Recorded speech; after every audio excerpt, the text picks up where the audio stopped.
Hello and welcome back to our YouTube channel called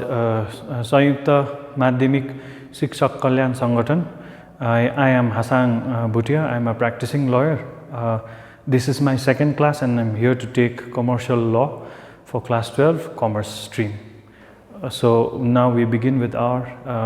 wherever we have left in the last class. So today we will talk about who can be partners और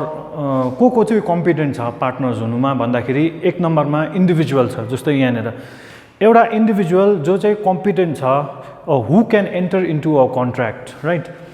भन्नको मतलबले के बुझ्छ भन्दाखेरि last time पनि हामीले discuss गर्यौं whoever is majority or whoever is I mean whoever has reached the age of majority or whoever is not declared as an insolvent or a bankrupt उहाँहरूले चाहिँ एउटा कन्ट्र्याक्टमा बाइन्डिङ कन्ट्र्याक्टमा या अग्रिमेन्टमा एन्टर गर्नु पाउँछ अथवा sign गर्नु पाउँछ है त्यसलाई त्यही चीजलाई चाहिँ यहाँ के भन्दैछ an individual can who is competent to contract can become a partner in the partnership firm भन्दैछ है अब नेक्स्टमा के भन्दैछ भन्दा if there are two or more persons in a firm an individual can be a partner उसको आफ्नो क्षमतामा या त he can be partner representing something called the Hindu family है समथिङ कल्ड द हिन्दू फ्यामिलीको बिजनेस के हो अस्ति हामीले त्यो डिस्कस गरिहाल्यौँ अब यसमा चाहिँ के एउटा वर्ड छ भन्दाखेरि कर्ता अब कर्ता भन्नाले चाहिँ के बुझ्छ भन्दाखेरि who is the head of the Hindu joint family undivided Hindu joint family the head member of the joint Hindu family is called the karta र अब ऊ as an individual पनि partner भएर बस्न सक्छ या त he can represent his entire undivided family. So this is the meaning of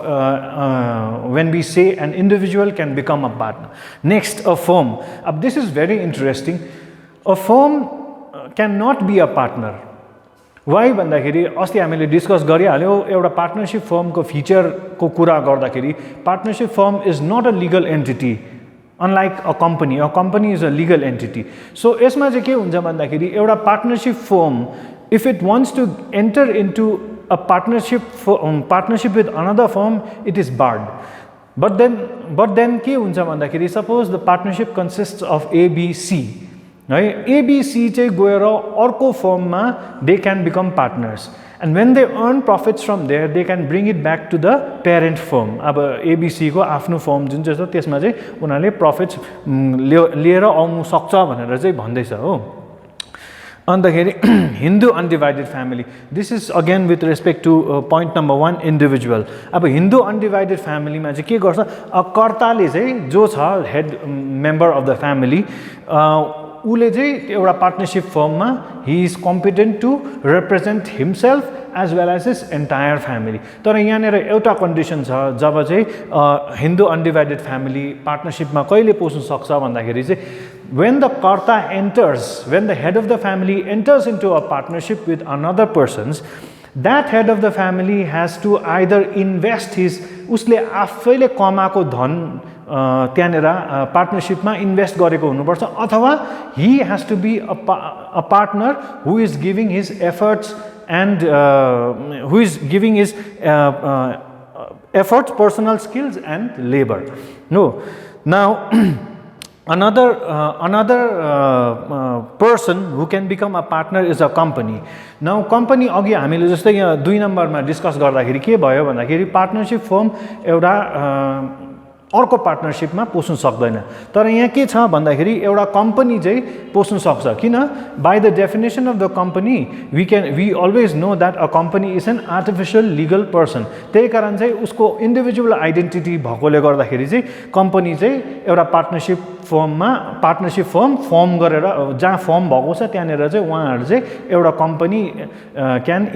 become a partner one of the partner but the problem here is problem त होइन एउटा यसमा चाहिँ एउटा प्रिरेक्विजिट छ त्यो प्रिरेक्विजिट चाहिँ के हो भन्दाखेरि that company when it is entering into a partnership with another persons त्यो कम्पनीको चाहिँ अब्जेक्टिभ या मेमोरेन्डम या आर्टिकल्स अफ एसोसिएसनमा चाहिँ उनीहरूको चाहिँ यो लेखेको हुनुपर्छ कि yes, this particular company can enter into a partnership with others in other businesses भनेर. This is what it is meant if it is authorized to do so by its objects. अब कम्पनीको objects के छ? One of the objects should be that it can enter into partnership. The next is trustees. अब trustee भनेको के हो भन्दाखेरि एउटा यो मन्दिरहरू चलाउँछ है, यो हिन्दू रिलिजियस मठहरू चलाउँछ, फ्यामिली ट्रस्टहरू चलाउँछ है, जसले चाहिँ यस्तो एउटा सङ्गठन फर्म गरेको हुन्छ अनि उनीहरूले त्यो सङ्गठन चलाउँदै गरेको हुन्छ. उनीहरूले चाहिँ के गर्नु सक्छ, उनीहरू पनि they are competent to enter into a partnership है. यहाँ जस्तै दिइराखेको छ religious trust, family trust, trustees of Hindu mats or other religious endowments are juristic persons. Juristic persons भन्नुको मतलब हामीले के बुझ्छौँ, उनीहरूलाई लले एउटा इन्डिभिजुअलिटी दिएको छ. They are capable of entering into a contract as well as entering into a partnership. Unless, अब यहाँ पनि एउटा के छ, unless their constitution or objects forbid भन्नुको मतलब चाहिँ ट्रस्टिजहरूको चाहिँ जुन चाहिँ फर्म गरेको त्यो लिगल डकुमेन्ट हुन्छ, त्यो डकुमेन्टले उनीहरूलाई अलाउ गर्दैन भने they are forbidden from entering into a partnership. Rest of the thing, if it does not bar, then they are very much competent to enter into partnership. Next, we move on to another very, very important topic which is there in your syllabus is legal status of a partnership firm. अब यो चाहिँ अलिकति technical छ है, यसमा धेरैवटा questions raise भएको छ पास्ट तिमीहरूको एक्जाम्समा पनि. So we begin with point A. Partnership legal status अब कस्तो हुन्छ भन्दाखेरि partnership firm entering into partnership. अब we have already discussed this in our so many previous topics है. Again we are going to cover. अब section 4 अस्ति हामीले जुन चाहिँ definition गर्यो फर्स्ट क्लासमा, त्यसमा के भन्छ भन्दाखेरि partnership is the relation between persons who have agreed to share profits of the business carried on by all or any one of them acting for all. अब त्यसमा के गर्छ भन्दाखेरि पार्टनरशिप किन गरेको भन्दा प्रथम मोटिभै के हो, प्रफिट अर्न गर्नु. अन्त प्रफिट कस्तो पाराले अर्न गरिन्छ भन्दाखेरि either all have to work or one of them out of all have to work for others also भनेर चाहिँ भनिएको छ. तर ओन्ली अब यहाँनिर भन्छ नि हामी पार्टनरशिप चाहिँ एउटा जुरिस्टिक पर्सन होइन भनेर, एउटा उसको सेपरेट लिगल एन्टिटी छैन भनेर. But there is an exception, त्यो लिगल एस्पेक्ट हो पार्टनरशिपको. Partnership is treated as a artificial legal persons only for the purpose of taxation. एउटा किनभने अब बिजनेस रन गऱ्यो भने त ट्याक्स तिर्नु पर्यो. त्यो ट्याक्स तिर्नु पर्दाखेरि चाहिँ के गर्छ, for tax purposes only partnership is treated as an individual and a taxable person है. त्यही भन्दा only for tax purposes a partnership firm is a legal entity. Since a partnership firm is not a legal entity apart from taxation, no two partnership firms can enter into partnership with each other, but a partner of the partnership firm can enter into partnership with other persons and he can share the profits of the said firm with his other co-partners of the parent firm. अघि जस्तै मैले भनिहालेँ, suppose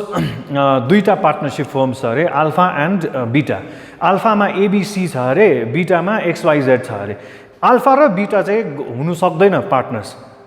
एउटा नयाँ partnership firm खोल्नु सक्दैन. तर ABC र XYZले चाहिँ के गर्नु सक्छ, उनीहरूले चाहिँ मिलेर एउटा नयाँ पार्टनरशिप फर्म खोल्नु सक्छ. And what this feature says is ABC XYZले चाहिँ प्रफिट्स कमायो त्यो नयाँ फर्म खोलेकोबाट, अन्त त्यो प्रफिट चाहिँ उनीहरूले माथि लगेर आफ्नो पेरेन्ट कम्पनी या पेरेन्ट पेरेन्ट फर्ममा त्यहाँ माथि लगेर उनीहरूले इन्भेस्ट गर्नु सक्छ भनेर भन्दैछ. This is the first and the foremost legal aspect of a partnership firm which is detailed under section 4 of the Indian Partnership Act. Now moving on to the registration of partnership firm है. अब partnership form मतलब स्ट्याट्युट या Indian partnership एक्टले चाहिँ के भन्छ भन्दाखेरि it is not mandatory to register यो partnership firm. However त्यहाँ चाहिँ के छ भन्दाखेरि यदि रेजिस्ट्रेसन गरेन भने there is no penal provision, penalty पनि लाग्दैन है. तर one of the most important thing is that if you do not register your partnership, के हुन्छ भन्दाखेरि सर्टेन बेनिफिट्सहरू छ क्या लिगल एस्पेक्ट्सहरू छ त्यो चाहिँ रेजिस्टर गर्यो भने पाइँदैन रेजिस्टर गरेन भने चाहिँ त्यो पाइँदैन अब त्यो तीहरू के हुन् भन्दाखेरि there is a separate topic we will discuss in that separate topic later on during the course of the syllabus so यो थियो रेजिस्ट्रेसन अफ पार्टनरसिप जुन चाहिँले चाहिँ भन्छ पेनल्टी सेनल्टी इम्पोज गर्दैन रेजिस्ट्रेसन गरेन भने it is very voluntarily you it is not mandatory okay so now moving on to the legal part section as to how you should register your partnership. So we were talking about registration of partnership. And यसमा चाहिँ के हुन्छ भन्दाखेरि section 58 र 59 comes into play of the Indian Partnership Act as to how you have to register. Though registration is voluntary, it is not mandatory. So now we come to section 58 of the Indian Partnership Act. यसमा चाहिँ के भन्छ भन्दाखेरि registration of a firm is affected by sending post or delivery to the registrar. अब यहाँनिर चाहिँ के गर्छ भन्दा एउटा स्टेटमेन्ट हुन्छ या प्रोफर्मा हुन्छ एउटा फर्मेटै हुन्छ as to how you should fill up the form there is a form that it is called a statement and then suppose a partnership firm is being registered so what you have to do is you have to fill up the statement along with a partnership deed asthma हामीले कुरा गरे है त्यो एउटा agreement हुन्छ त्यो एग्रीमेन्टमा ABCD clauses हुन्छ clause 1 मा नेम अफ द फर्म त्यहाँदेखि registered address of the form त्यो सबै हुन्छ इट्स अल्सो मेन्सन्ड हियर र त्यो स्टेटमेन्ट सबै भरेर चाहिँ त्यहाँनिर चाहिँ रेजिस्ट्रार भन्छ रेजिस्ट्रार अफ फर्म्स भन्छ उहाँको अफिसमा चाहिँ either you have to send it by post or personally गएर deliver गर्दा पनि हुन्छ for your registration. Now, what the statement in the prescribed form भनेको चाहिँ जुन चाहिँ फर्मेट हुन्छ त्यसमा चाहिँ के हुनुपर्छ पर्छ भन्दाखेरि चाहिँ तपाईको त्यो त भयो त्यहाँदेखि it should be accompanied by the prescribed fee है रेजिस्टर गर्नु एउटा सर्टन गभर्नमेन्टले मूल्य तोकेको हुन्छ त्यो पनि तिर्नु पर्यो र एउटा true copy of the did of partnership पनि हुनु पर्यो अब तपाईहरुले जुन चाहिँ त्यो एग्रीमेन्ट एन्टर गरेको हुन्छ त्यसमा पनि त्यो पनि तपाईले एउटा सर्टिफाइड कपी भन्छ या एटेस्ट गरेको कपी भन्छ एउटा ट्रु कपी भन्छ हो त्यो चाहिँ format along with the filled up format with the fees and with the true copy of the deed of partnership चाहिँ त्यहाँनिर रेजिस्ट्रार अफ फर्म्सलाई सेन्ड गर्नु पर्यो रेजिस्ट्रार अफ फर्म्स चाहिँ एउटा रिजनमा एउटा लोकेसनमा जहाँ चाहिँ थुप्रै लोकेसनमा हुन्छ अकर्डिङ टु देयर जुरिसडिक्सन है र त्यो उयसमा चाहिँ के हुन्छ भन्दाखेरि त्यो सेक्सन 58 मा चाहिँ कम्प्लाई गर्दाखेरि चाहिँ के हुन्छ भन्दाखेरि अब त्यहाँनिर के हुनु पर्यो भन्दाखेरि फर्म नेम हुनु पर्यो है nature of the business of the firm अब कस्तो पाराको डिल हुँदैछ अब त्यहाँनिर गुड्स या सर्भिसेस त्यो है principal place of business of the firm भन्नुको मतलब चाहिँ रेजिस्टर्ड एड्रेस है अब अफिस कहाँ छ मेन हेड अफिस कहाँ छ त्यहाँनिर हुनु पर्यो name of any other places where the firm carries on business भनेको ब्रान्चेस खोलेको हुन्छ है जस्तै एउटा दार्जिलिङमा छ भने एउटा सिलिगुडीमा हुनसक्छ तिनीहरूको अब जतिवटा ब्रान्चेस छ त्यतिवटाकै नाम र त्यो एड्रेसहरू पनि लिस्ट आउट गर्नु पर्यो डिस्क्लोज गर्नु पर्यो त्यहाँ हो the date when each partner join the firm है अब कोहीले छिटो जोइन गर्ला कोहीले ढिलो जोइन गर्ला हैन त्यो पनि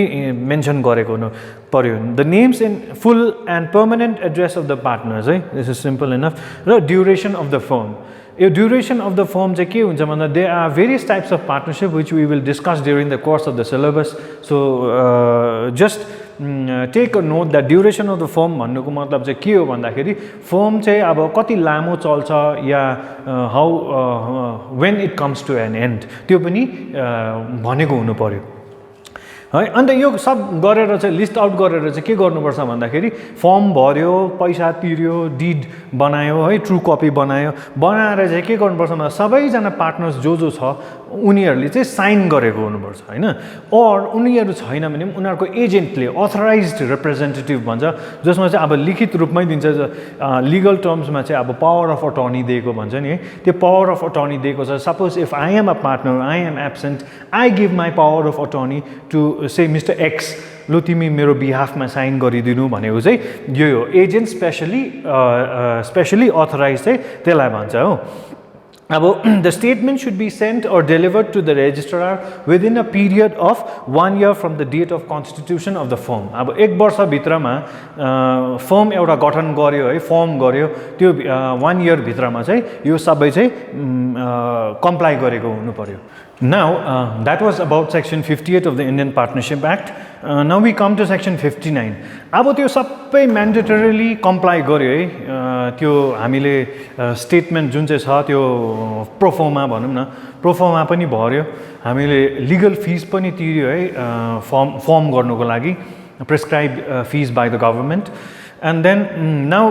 and after that we attached a true copy of our partnership deed. अन्त साइन पनि गर्यो सबैजना पार्टनर्सले। गरे पश्चात हामीले आइदर डेलिभरीमा पठायो पोस्ट गरेर या त हामी पर्सनली डेलिभर गर्यो। गरेपछि के हुन्छ भन्दाखेरि now section 59 of the Indian partnership act comes into play. Now what happens here is that the registrar जहाँ अब हामीले पोस्ट गर्यो या पर्सनली डेलिभर गर्यो,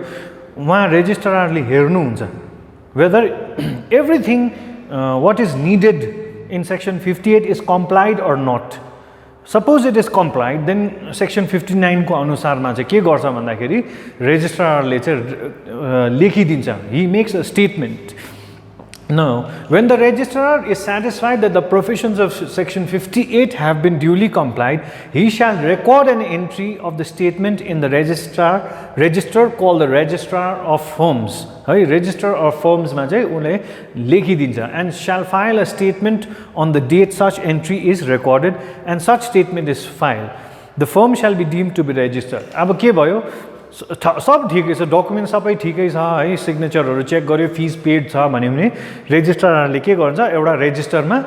एन्ट्री गरिदिन्छ। त्यो एन्ट्री गरे पश्चात चाहिँ के हुन्छ भन्दाखेरि जस्तो रेजिस्टर हुन्छ त्यस्तै त्यो रेजिस्टर्ड फर्मले चाहिँ के गर्नु पर्यो, ब्र्याकेटमा यसरी वर्ड रेजिस्टर्ड लेख्नुपर्छ। त्यहाँदेखि उपरान्त चाहिँ जुन जुन कम्युनिकेसन हुन्छ, जुन जुन मिटिङ हुन्छ, उनीहरूको लेटर हेड हुन्छ, त्यो सबैमा चाहिँ the word registered should be present. Now, next we move on to the effects of non-registration of a partnership firm. है, यो चाहिँ सेक्सन 69 मा छ हो। अघि हामीले भनिहाल्यो, there are certain advantages which you do not get if your firm is not registered है। अन्त त्यसमा चाहिँ अब त्यो डिसएडभान्टेजेस चाहिँ के हो भन्दाखेरि चाहिँ it is prescribed under section 69। अब let's move on to see what है सेक्सन 69 ले के भन्दा रहेछ भन्दाखेरि अब किन चाहिँ गर्नुपर्ने रेजिस्ट्रेसन, गरेन भने चाहिँ के हुन्छ भन्दाखेरि सिभिल कोर्टमा अब पार्टनरसिप फर्म के हो, एउटा कन्ट्र्याक्ट हो हैन। कन्ट्र्याक्टमा के हुन्छ, कोही बेला माथि तल हुन्छ, कोही बेला डिस्क्रिपेन्सिज हुन्छ, हर हिसाब मिल्दैन हैन। त्यति बेला के हुन्छ, लिगल ब्याटल हुन्छ। लिगल ब्याटल हुँदाखेरि चाहिँ कसको कोर्टमा हुन्छ भन्दाखेरि सिभिल कोर्टमा हुन्छ है। सिभिल कोर्टमा चाहिँ के गर्दा रहेछ भन्दाखेरि no suit in a civil court by a firm or other को पार्टनर्स अगेन्स्ट थर्ड पार्टी भन्दैछ। अब से सपोज मेरो एउटा पार्टनरसिप फर्म छ अरे, मसँग अरू 3 जना छ अरे, so that means we are 4 of us र 4 जनाले बिजनेस गर्दैछ है, एउटा पार्टनरसिप फर्म खोलेर बिजनेस गर्दैछ र हामीलाई मिस्टर एक्ससँग एउटा बिजनेस गऱ्यो अरे। अब हामी 4 जना पार्टनर्स भयो, एक्स थर्ड पार्टी भयो हैन। र थर्ड पार्टी हुँदाखेरि के भयो भन्दाखेरि हाम्रो सर्भिस या गुड्स मिस्टर एक्सले लग्यो पश्चात के भयो भन्दाखेरि mister X did not pay us. No what to do भन्दाखेरि हामीले त केस फाइल गर्नु पर्यो, तर के हुन्छ हाम्रो फर्म त रेजिस्टर्ड छैन नि, नभएकोले गर्दाखेरि चाहिँ के हुँदो रहेछ भन्दाखेरि यहाँनिर हामीले एउटा सिभिल सुट, त्यो पैसा माग्ने, ब्याक माग्ने, फिर्ता माग्ने चाहिँ हामीले गएर मिस्टर एक्सलाई केस गर्नु सक्दैन भनेर चाहिँ यो पोइन्टले भन्छ। The firm or any other person on its behalf can not bring an action against the third party for breach of contract. अब हामीले कन्ट्र्याक्ट एन्टर गरेर त गर्छ कि तिमी यतिको सामान लैजाऊ, हामीलाई पेमेन्ट यस्तो पाराले देऊ भनेर, there is a standard business contract हो। त्यो कन्ट्र्याक्ट चाहिँ हामीले लगेर कोर्टमा हामीलाई मिस्टर एक्सले he has not made payment for the services of the goods that he has taken भनेर भन्छ है। त्यो चाहिँ हामीले गएर चाहिँ कोर्टमा मुद्दा दायर गर्नु पाउँदैन भन्नु, unless the firm is registered. Only if your firm is registered then the 4 of us can go and file a case against mister X for recovering our money. Okay, In other words, a registered firm can only file a suit against a third party and the person suing have been in the register of firms as a partner in the firm. तर अब यहाँनिर अझै एउटा कुरा के भन्दैछ भन्दाखेरि registered छ भनेर मात्रै हुँदैन. जसले केस फाइल गर्दैछ against a third party registered फर्मको, सपोज 4 of us आर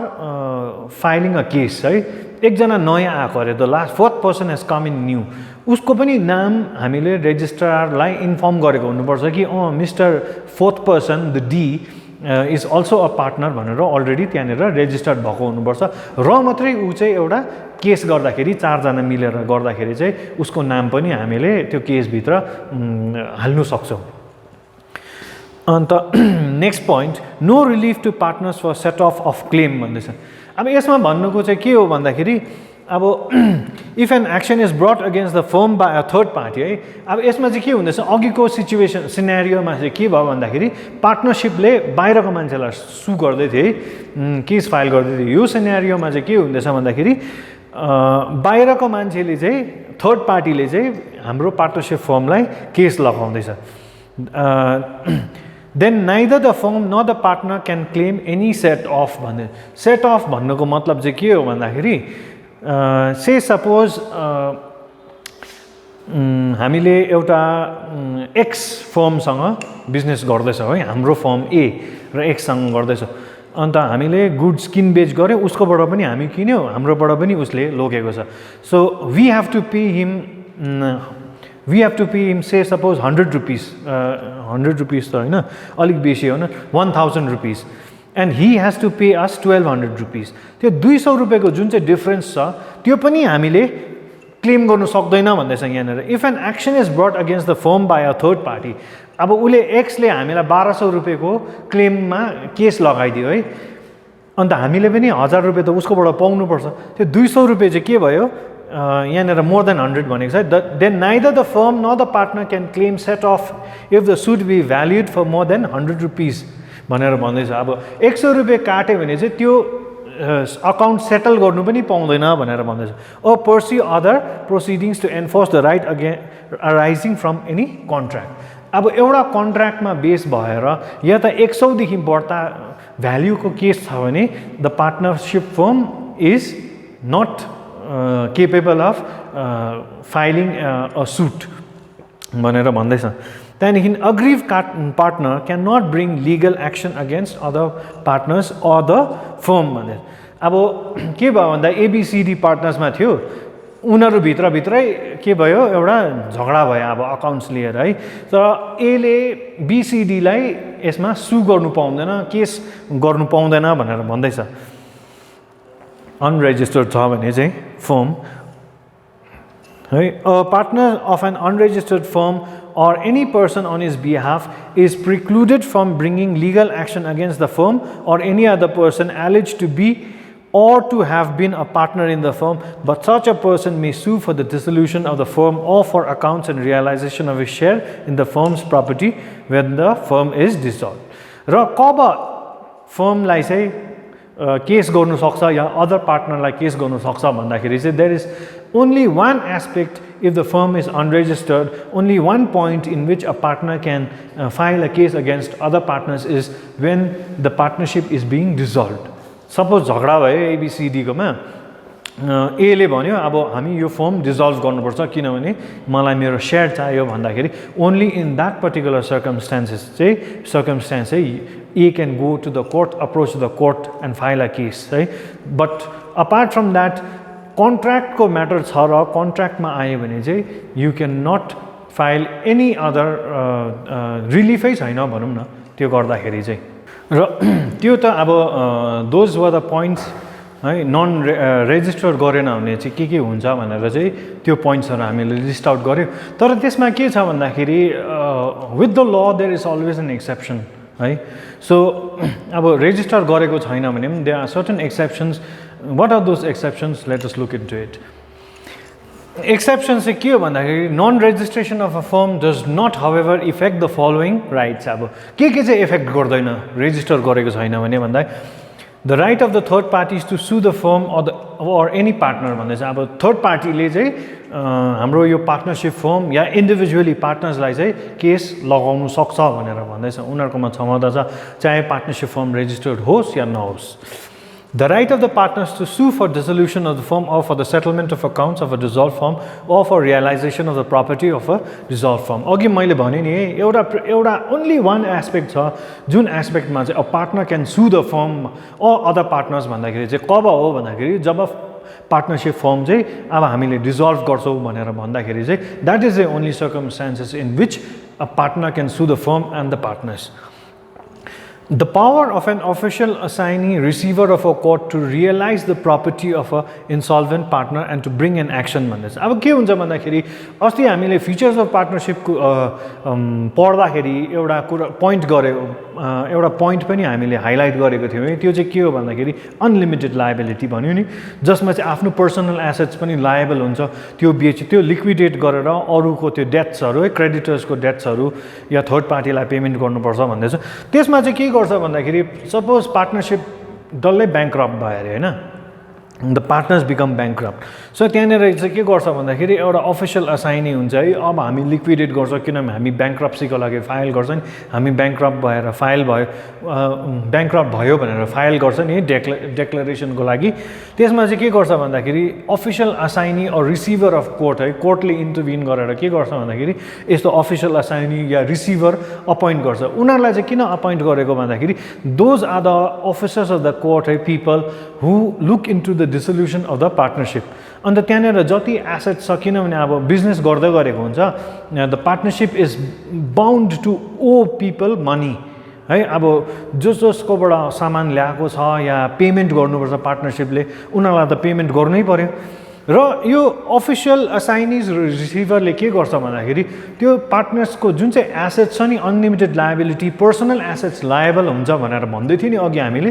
त्यो चाहिँ के गर्छ उनीहरुले त्यो डल्लै जफ्त गर्छ भनौं न they take it under their custody त्यहाँदेखि चाहिँ लिक्विडेट गरेर चाहिँ उनीहरुले चाहिँ क्रेडिटर्सहरुलाई तिरिदिन्छ सो त्यसमा चाहिँ के हुन्छ भन्दाखेरि यहाँनेर अब एक्सेप्सन्स अफ नन रेजिस्ट्रेसनमा चाहिँ यहाँनेर जुन चाहिँ त्यो अफिसर्सहरु छ नि अफिशियल असाइनीज र रिसिभर अफ द कोर्ट चाहिँ उनीहरुले चाहिँ के गर्छ त्यो पार्टनरशिपको property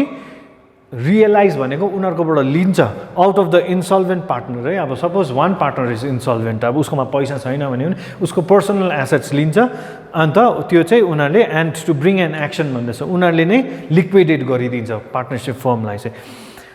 The right to sue or claim or set off if the value of suit does not exceed 100 in value भन्दैछ अघि हामीले के भन्यो भन्दाखेरि 1000 र 1200 को एक्जाम्पल लियो नि अब त्यो त बेसी भइहाल्यो 200 रुपैयाँ हैन 1000 र 1200 गर्दाखेरि 200 रुपैयाँ तर अब if the suit value or the set off value है जुन चाहिँ अब हिसाब मिलेको छैन त्यो चाहिँ 100 भन्दाखेरि मुनि छ भने चाहिँ पार्टनर्स या पार्टनर्सले एक अर्कालाई या थर्ड पार्टीलाई सु गर्नु सक्छ भनेर भन्दैछ कोर्टमा ल्याउनु सक्छ but this is a very rare exception 100 रुपैयाँको त बिजनेस त आजकल त्यस्तो सेट अफ पनि हुँदैन है The right of an unregistered firm to bring a suit against third parties to enforce a right arising out otherwise than out of contract example for enforcing a trademark भन्दैछ अब यो भन्नुको मतलब चाहिँ के हो भन्दाखेरि unregistered फर्मले चाहिँ के गर्नु सक्छ भन्दाखेरि it can bring an action केमा भन्दाखेरि एउटा not on the basis of a contract है हामीले यो कन्ट्र्याक्टमा यस्तो गर्नु चाहेको थियो भएन भनेर कोर्ट जाँदाखेरि चाहिँ कोर्टले मना गर्छ तर only in one circumstance you can go to the court the partners can go to the court is जब उनीहरुको ट्रेडमार्क भायोलेट हुन्छ नि suppose if I have a partnership firm है अन्त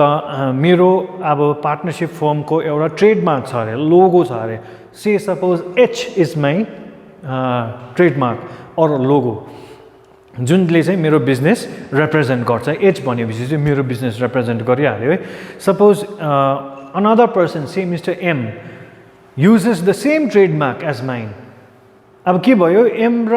Mr. M र मेरो त ट्रेडमार्क एउटै भयो नि त मेरो अलरेडी रेजिस्टर्ड छ so he is using my trademark भन्दाखेरि चाहिँ के हुन्छ भन्दाखेरि त्यहाँनेर business customers will get confused अब यो मेरो बिजनेस हो कि मिस्टर एच को बिजनेस हो सो मैले मिस्टर एमलाई म केस गर्न सक्छु for the very reason that mister M has violated my trademark he is using मेरो लोगो चाहिँ मिस्टर एमले चलायो भनेर चाहिँ म चाहिँ उहाँलाई केस गर्न सक्छु in that situation the court will accept my case Now, moving on to possession of a minor at a partnership firm, this is also quite significant topic in commercial law.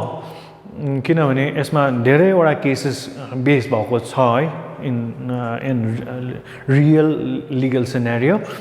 So एउटा माइनरको चाहिँ के position हुन्छ एउटा partnership फर्ममा या minor partner हुन सक्छ कि सक्दैन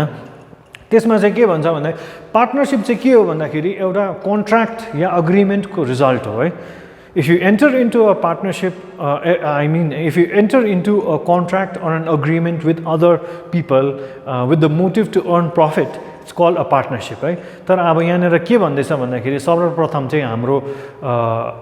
contract या agreement enter हुनुको लागि चाहिँ the principal thing is you have to be competent competency के भन्दाखेरि you have to be a major now since a minor is underage below the age of 18 years how can a minor become a partner in a partnership firm भन्दाखेरि चाहिँ अब माइनरलाई चाहिँ कन्ट्र्याक्टले bind गर्नु सक्दैन किनभने that minor has not signed in the partnership deed or agreement है however के हुन्छ भन्दाखेरि माइनरलाई चाहिँ the benefits of partnership को लागि चाहिँ उनीहरूले पार्टनरशिपमा हाल्नु सक्छ so suppose they are 4 members in a partnership firm अन्त 5th member चाहिँ एउटा पार्टनर भयो 5th member चाहिँ एउटा माइनर भयो अरे है यो चारजनाले चाहिँ के गरेको हुनुपर्छ दे हेभ टु अग्री